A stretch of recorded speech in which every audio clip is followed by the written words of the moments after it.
Excellente fin de semaine à toutes et à tous. Voici vos titres. Le gouvernement veut accroître la reconnaissance et la compétitivité du caoutchouc ivoirien sur la scène internationale. Des partenaires vont accompagner la Côte d'Ivoire de la transformation locale. Le ministre d'État, ministre de l'Agriculture, a reçu une organisation de recherche qui réunit 22 pays producteurs de caoutchouc naturel. Focus sur l'université de Bondoukou, un véritable modèle d'excellence qui fait la fierté de notre pays. Les conditions de vie et de travail des étudiants qui apprennent dans la quiétude vous seront présentées dans cette édition. De l'encadrement académique à la vie universitaire, l'université de Bondoukou évolue dans un environnement sans violence. Et puis dans l'actualité internationale, sur une demande de l'Iran, le Conseil de sécurité de l'ONU se réunira en urgence demain lundi 28 octobre pour discuter de la situation au Moyen-Orient, notamment après les frappes israéliennes sur des cibles militaires en Iran. Bienvenue à vous tous. Le ministre d'État, Kobena Kwasi Adjoumani, a rencontré des partenaires internationaux majeurs de la filière avicole. Il a reçu un organisme de recherche de développement et la bourse de Shanghai. Le gouvernement veut mieux vendre son caoutchouc. C'est ce que nous apprend Marie-Chantal Akandan. La Côte d'Ivoire aspire à faire de son or vert le caoutchouc naturel, un véritable moteur de développement durable. À l'occasion des premières journées nationales du caoutchouc naturel, le ministre d'État Kobena Kwasi Adjoumani a échangé avec plusieurs partenaires internationaux afin de tracer une nouvelle orientation pour la filière avicole. Les membres de la délégation internationale Robert Research and Development Board, IRRDB, une organisation regroupant 22 pays producteurs de caoutchouc, soulignent l'importance de l'innovation et de la recherche pour rendre la production de caoutchouc plus durable. Une entreprise qui a été mise en place avec le soutien du gouvernement indien pour pouvoir améliorer les revenus des producteurs de caoutchouc naturel.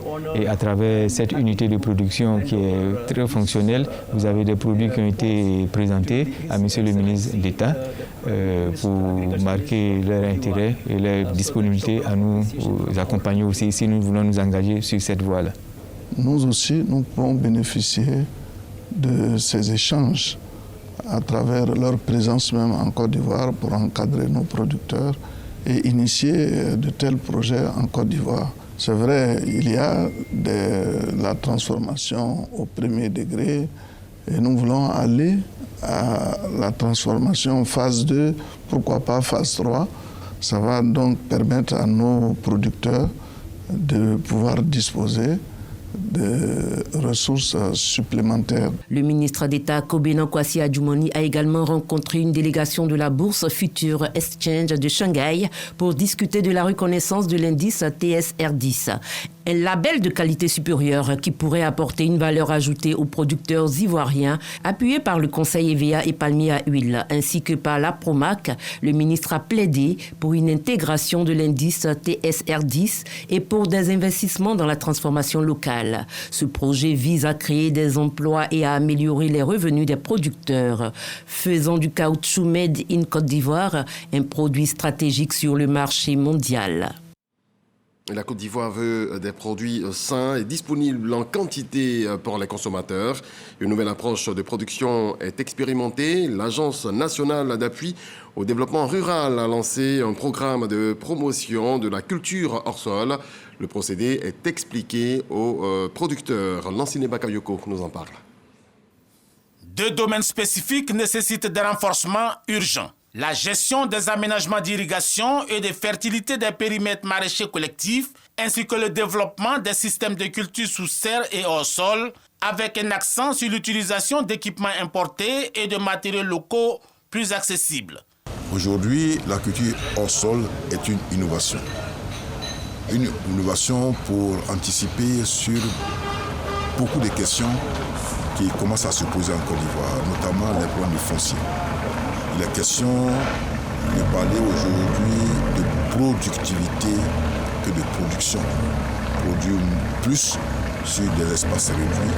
Cette rencontre de Bergerville vise donc à actualiser les contenus pédagogiques et techniques liés aux cultures hors sol. Il s'agit de développer des outils et fiches techniques destinés à former les producteurs sur ces nouvelles méthodes. Il est important de mettre l'accent sur cette innovation qui est la culture hors sol, qui résout beaucoup de problèmes.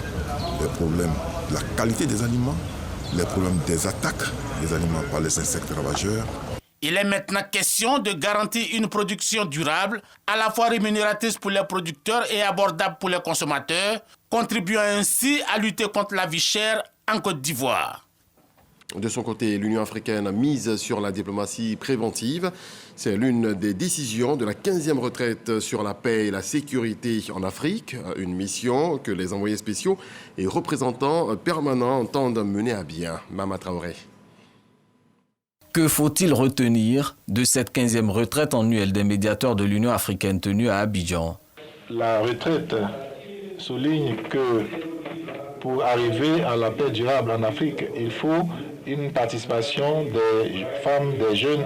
En outre, l'intégration des acteurs de la société civile dans ces processus a été soulignée et est essentielle, permettant que les communautés contribuent directement aux efforts d'éducation de la paix et s'assurer que les objectifs, les résultats soient durables. L'histoire retient que la rencontre d'Abidjan consacre désormais le principe de la diplomatie préventive comme levier d'action de l'Union africaine dans la résolution des crises. Pour l'Union africaine, il n'y a pas d'alternative, évidemment, que de promouvoir la diplomatie préventive et la médiation. Comment est-ce que nous y parvenons? Vous travaillez avec tous les acteurs ici présents, y compris les communautés économiques régionales. Il nous importe cependant de travailler à réunir des fonds complémentaires à l'effet d'engager une prise en charge optimale des opérations de maintien de la paix et des initiatives de prévention et de médiation sur le continent. Pour sa part, mon pays, la Côte d'Ivoire, continuera d'adhérer aux politiques et aux pratiques innovantes de l'Union africaine dans les domaines de la prévention, de la médiation, incluant les acteurs nationaux, régionaux et internationaux, y compris les groupements de femmes et de jeunes. Autre résolution phare de ces assises, l'engagement de l'Union africaine à promouvoir le développement socio-économique au sein des États comme outil efficace de prévention des conflits. Les pays africains mutualisent aussi les moyens et actions pour la sécurité à leurs frontières. La question au centre de Abidjan Border Forum. Le secrétaire exécutif de la Commission nationale des frontières de Côte d'Ivoire était l'invité du magazine du dimanche avec Hamza Diaby. Extrait. Nous sommes passés de la gestion qui s'intéresse carrément au passage de personnes, au traitement des points d'entrée sur le territoire, à une gestion beaucoup plus holistique. Et cette gestion holistique qui prend l'ensemble des domaines qui intéressent la frontière, mais également l'ensemble des acteurs qui participent à la gestion, à la gouvernance de cette frontière et l'ensemble des règles nationales et internationales qui président au fonctionnement des zones frontalières. Donc ce n'est plus seulement les points d'entrée, mais c'est toute la ligne frontière qui est concernée et qui est concernée au niveau national, mais également au niveau transfrontalier. Alors pour que les frontières soient des passerelles, surtout des passerelles d'intégration, il faut un dialogue. Il faut instaurer des cadres de dialogue aux frontières, des cadres formés de dialogue entre les communautés qui vivent à la frontière, qui partagent des aires culturelles, des aires linguistiques, qui partagent des familles, mais également entre les administrations qui travaillent au niveau des zones frontalières. Donc il faut un dialogue et très bientôt nous allons au Ghana avec nos amis du Ghana, les forces de sécurité du côté de Bondoukou, tout le Bunkani du côté du Ghana, nous allons mettre en place, c'est une illustration, un cadre de dialogue et d'échange pour traiter tous les problèmes de criminalité qui jonchent cette partie de la frontière. Donc il y a les administrations, il y a les communautés également, il y a les collectivités territoriales qui sont des acteurs très importants qui font la gouvernance de proximité. Donc l'ensemble de ce bassin doit entretenir le dialogue. Faisons une incursion à présent à l'université de Bondoukou qui a ouvert ses portes le 17 octobre 2023. Elle assure la formation initiale et continue dans le domaine scientifique, culturel et professionnel. L'établissement universitaire prône une vie estudiantine sans violence et placée sous le signe du mérite. On voit cela avec Jean-Marc Djadji. La ville de Bondoukou chef-lieu de région du Gontogo, vit son train-train quotidien. À l'université publique, sise à l'extrémité de cette localité, la vie estudiantine est particulière. Aujourd'hui, c'est jour de sport. Les étudiants rivalisent d'ardeur sur les terrains et parquets. Ici, l'activité sportive rime avec mélodie. Ça me permet de trouver un équilibre parce qu'avec les coups, l'oppression, tout ça, on vient se détendre. La gestion des affaires sportives et culturelles au campus de Bondoukou, c'est l'affaire du Centre régional des œuvres universitaires, CROU. Sissi Abdoulaye, directeur de cette structure, comme à l'accoutumée, se dirige vers les 3 bâtiments dédiés aux résidences universitaires. Un autre pan de ses attributions. Les étudiants se portent bien ici. Oui, tout le monde va bien ici. Il n'y a pas de problème majeur à signaler. Direction, les blocs A et B pour les consignes. Vous êtes combien dans la chambre? 2. Une personne par lit, c'est ça? Vous avez connaissance du règlement. On n'accepte pas les squatteurs. Après 1 heure de visite, le responsable du CROU de Bondoukou dresse son bilan. On a visité les chambres au niveau du bâtiment des filles. Je pense qu'il n'y a pas eu de problème majeur qui a été relevé par elles. Je pense que tout se passe bien. Cap est mis sur le réfectoire. Ici, les étudiants troquent leurs stylos et leurs cahiers pour des cuillères. Différents menus sont au programme. Des grillades aux sauces. Les étudiants ont même l'embarras du choix. Au cours du repas, Aubin veille au grain. Il supervise en sa qualité de responsable des résidents de la cité universitaire de Bondoukou. Nous émanons directement du CROU et nous sommes le premier représentant du CROU auprès des étudiants résidents.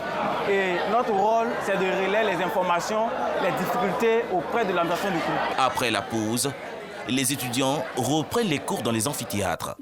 Ici, les délégués des 4 UFR s'organisent. Ils sont désormais les parrains des nouveaux étudiants, les tutorés. L'excellence et l'esprit de leadership se conjuguent. Ils ont ajouté un observatoire pour écouter nos plaintes et pour permettre aux filles qui sont harcelées de pouvoir se faire écouter. Le fait de faire partie du conseil des étudiants impose une certaine intelligence et une certaine aptitude en classe, de sorte à avoir de bonnes notes. À l'université de Bondoukou, la formation et la recherche sont les axes de mission. L'École nationale supérieure d'architecture et d'urbanisme est l'un de ses fleurons. Avec son taux de réussite de 82% lors de l'année universitaire 2023-2024, la discipline et les réformes pédagogiques sont au centre des défis de l'université. Un étudiant qui entre à l'université de Bondoukou pour s'inscrire, nous avons un règlement intérieur. À l'inscription, nous avons une charte de bonne conduite. Et l'étudiant prend connaissance de cette charte de bonne conduite, signe. Et cela stipule que nous avons une feuille de route ici à l'université de Bondoukou. Après 1 an d'existence, l'université de Bondoukou, dirigée par le professeur Djakalia Ouattara, assure un accompagnement permanent de ses 400 apprenants. 810 étudiants sont attendus pour la nouvelle année universitaire 2024-2025. Avec comme objectif la culture d'une vie estudiantine sans violence et engagée vers le développement durable. L'excellence également dans l'enseignement professionnel. La formation continue sur l'évaluation des politiques publiques est une priorité pour l'École nationale supérieure de statistique et d'économie appliquée. L'NCA vient de remettre les parchemins à 33 fonctionnaires et cadres du secteur public. Sifora Zegui, Issa Tunayewo. Plus de 33 fonctionnaires et cadres issus de plusieurs ministères du secteur public ivoirien reçoivent leur certificat de fin de formation. Ces agents sont désormais outillés à l'évaluation des politiques publiques.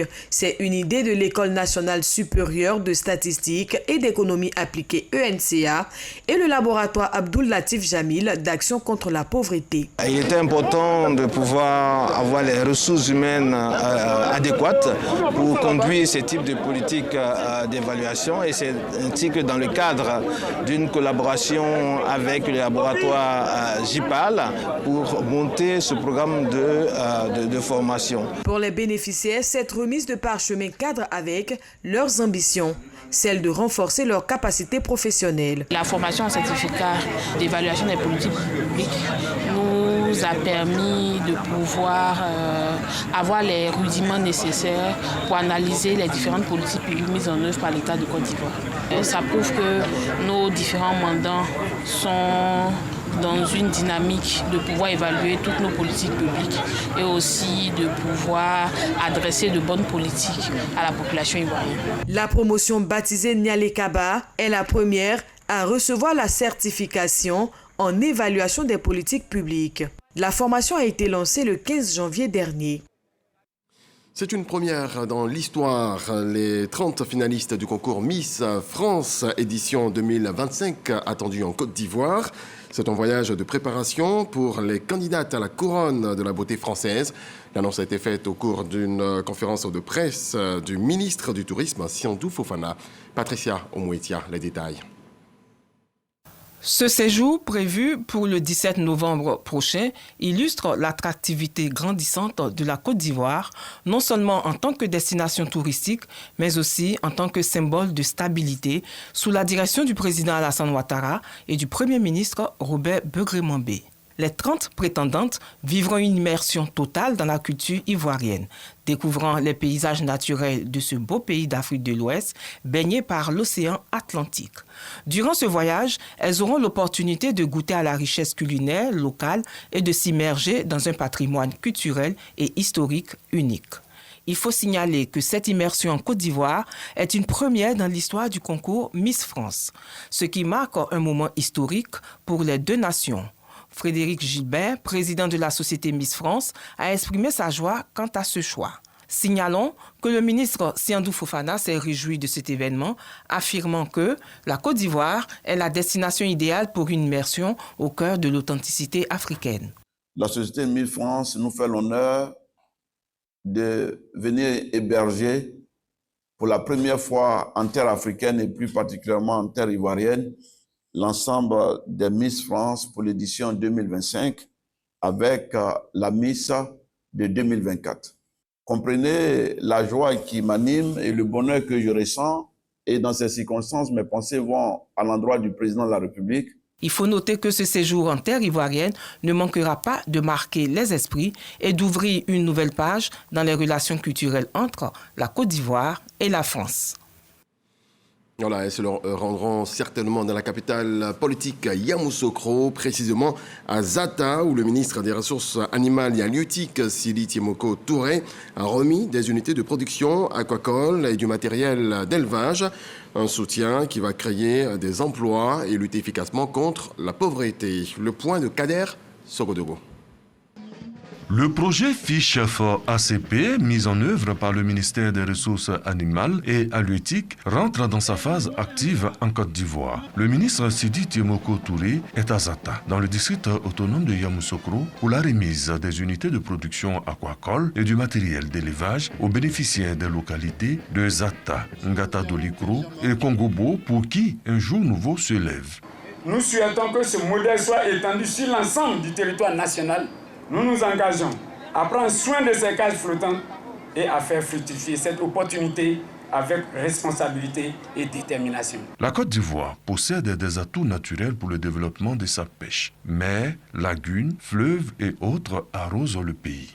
Les besoins annuels en poissons sont estimés à 830 000 tonnes. Le pays produit seulement 12% de sa consommation. 500 milliards de francs CFA sont décaissés pour couvrir le gap. Sécurité alimentaire, création d'emplois et une aquaculture durable ne sont pas à omettre à travers ce projet. Le gouvernement a adopté en janvier 2022 la politique nationale de développement de l'élevage, la pêche, l'aquaculture, grâce à la volonté politique du président de la République, son Excellence Alassane Ouattara, et son intérêt indéfectible pour le développement du secteur. Une visite des sites de production aquacole a mis fin à la cérémonie.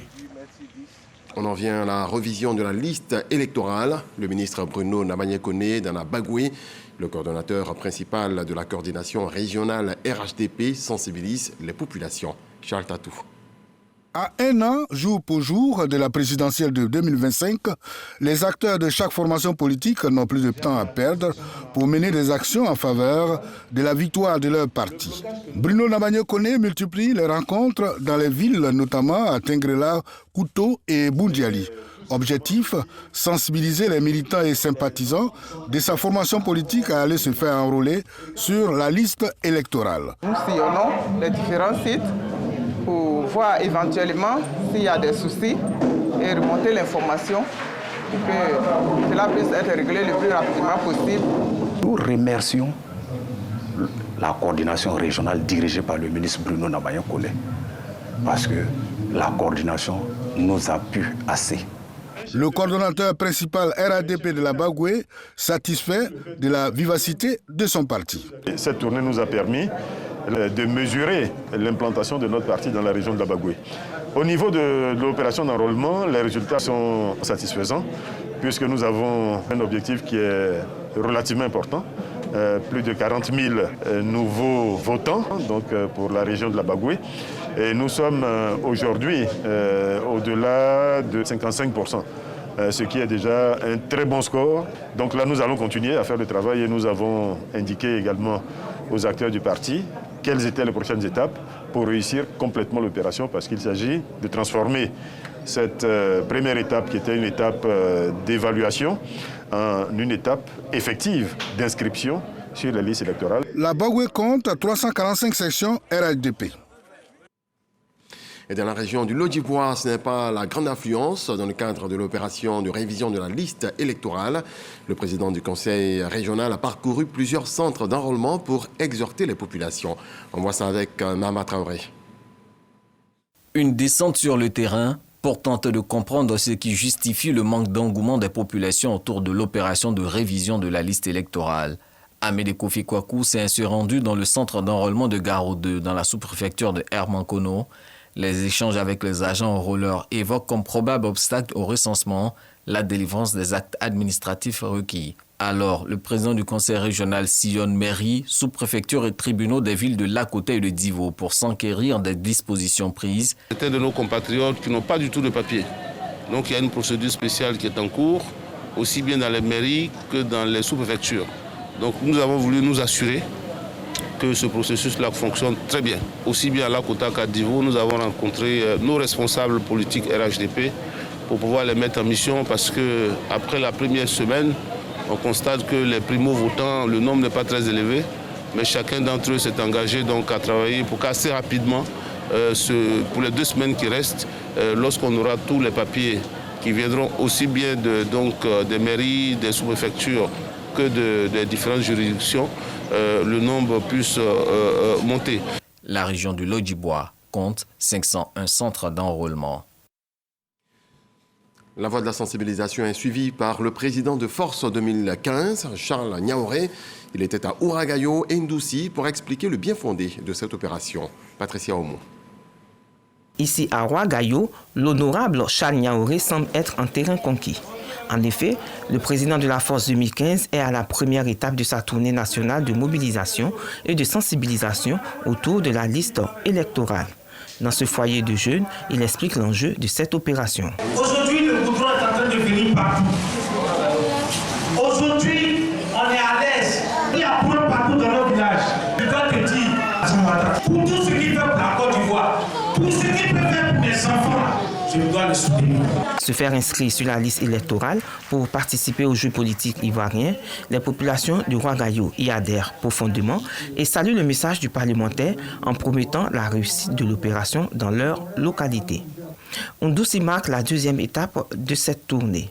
Les responsables du RHDP et du mouvement ici présents comptent s'investir sur le terrain pour booster l'opération qui a démarré dans leur localité. Occasion pour le président de la Force 2015 de poser des actions sociales, notamment à l'école primaire publique de Zata, qui a reçu un don en vivre et non-vivre pour les élèves, et au village de Beiri, dans la sous-préfecture de Bayota, qui a reçu un don en kit scolaire pour les meilleurs élèves de l'année scolaire écoulée.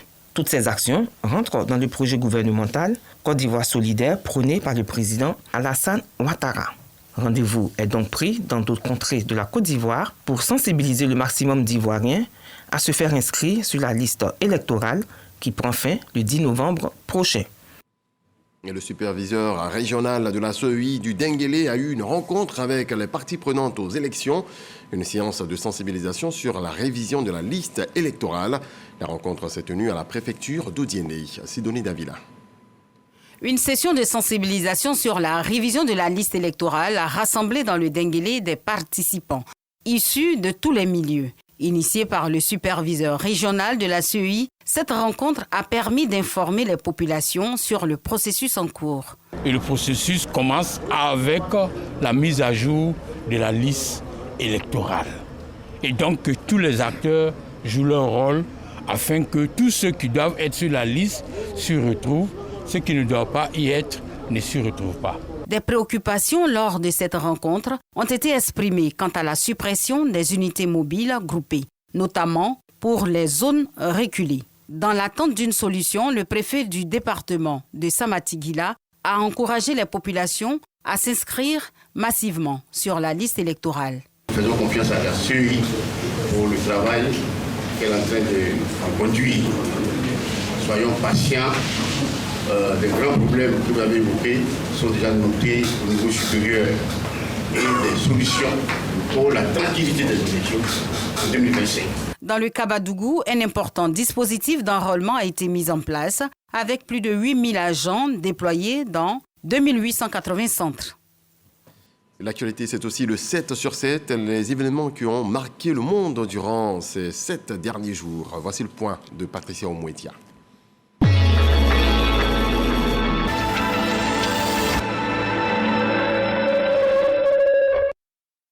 Le président camerounais Paul Biya est de retour à Yaoundé.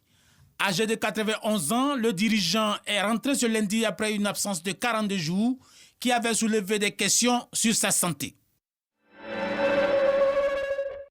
Le président russe Vladimir Poutine a tenu mardi des entretiens bilatéraux avec le président sud-africain Cyril Ramaphosa en marge du sommet des BRICS dans la ville russe de Kazan. Vladimir Poutine a salué les relations commerciales et économiques entre les deux pays. La Turquie frappée par une attaque meurtrière. Dans la capitale Ankara, une explosion est survenue devant le siège de l'entreprise turque d'aérospatiale et de défense, TUSAS. Plusieurs morts et blessés sont à déplorer.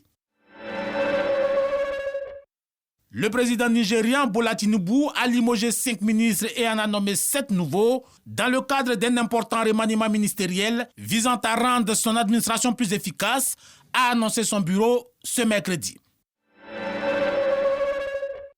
Au Mozambique, face à une contestation post-électorale croissante, Daniel Chapo a appelé jeudi au calme et à la retenue. Le président nouvellement élu a remporté 70,67% des suffrages exprimés selon les résultats officiels publiés lundi. Il veut privilégier le dialogue pour instaurer un climat de paix dans un contexte politique tendu où la répression politique contre l'opposition suscite de vives inquiétudes. Mamadou n'est plus l'ex-premier ministre nigérien et ancien président de l'Assemblée nationale de 2011 à 2014 est décédé mercredi à l'âge de 74 ans à Niamey. Opposant au président Mohamed Bazoum, il était rentré au Niger en septembre 2023 après le coup d'État. Un récent rapport de l'ONU présenté par Antonio Guterres et coordonné par l'ONU Femmes révèle une hausse alarmante de la mortalité des femmes en zone de conflit. Concernant la guerre au Proche-Orient, une réunion d'urgence du Conseil de sécurité de l'ONU à la demande de l'Iran est prévue ce lundi.